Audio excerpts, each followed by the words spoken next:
Bonjour à toutes et à tous. Donc on va attaquer la partie de la motivation. Il n'y a pas d'apprentissage sans motivation, il n'y a pas de motivation sans apprentissage. Donc la motivation et l'apprentissage sont intimement liés jusqu'à l'informer quand. Ce qui est vraiment en situation scolaire ou d'études traditionnelles, est d'autant plus que pour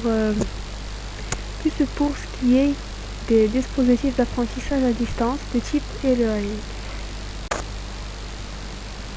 Il est donc essentiel de traiter la motivation en lien avec un outil d'apprentissage en ligne tel que Better Study, car il n'y a pas d'apprentissage possible sans une mobilisation, donc une implication, un engagement plus ou moins important dans une activité d'apprentissage sur le plan cognitif, émotionnel et comportemental. De plus, s'il n'y a pas d'apprentissage, il ne peut pas y avoir de motivation non plus. Donc l'apprentissage et la motivation se renforcent donc mutuellement. Il existe deux positions extrêmement opposées qui prétendent que la motivation tire sa ressource soit de l'individu, c'est-à-dire sa personnalité, ses connaissances préalables, son histoire personnelle, le contexte familial et socio-culturel, etc., soit de facteurs externes tels que la situation d'apprentissage, les choix de l'enseignant. La motivation intrinsèque et extrinsèque. Donc plus précisément à partir des années 2000,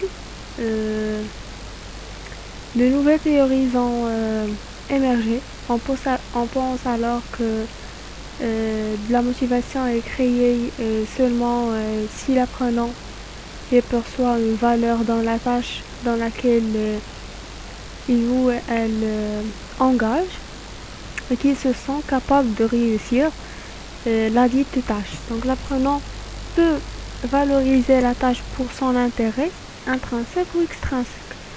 Donc la motivation est la source de ce qui fait quelqu'un apprenant se lance dans une tâche non récompensée par un système de notes. Par exemple, on peut toutefois sonder la motivation en motivation intrinsèque et motivation extrinsèque. Donc la motivation intrinsèque est le fait de vouloir exercer une activité par simple plaisir au personnel, sans attendre un retour quelconque, sauf le plaisir d'exercer l'activité pour elle-même en tant que la motivation extrinsèque, quand elle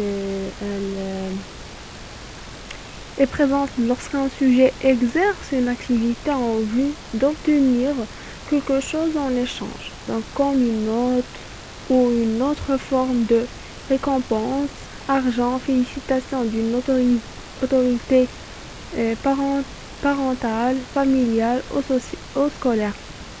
Par ailleurs, il est intéressant de souligner que la motivation s'en voit diminuer lorsque une activité intrinsèque se voit soumise à une contrainte ou un contrôle externe, comme par exemple le fait de noter des apprenants ou des apprenantes pour un travail.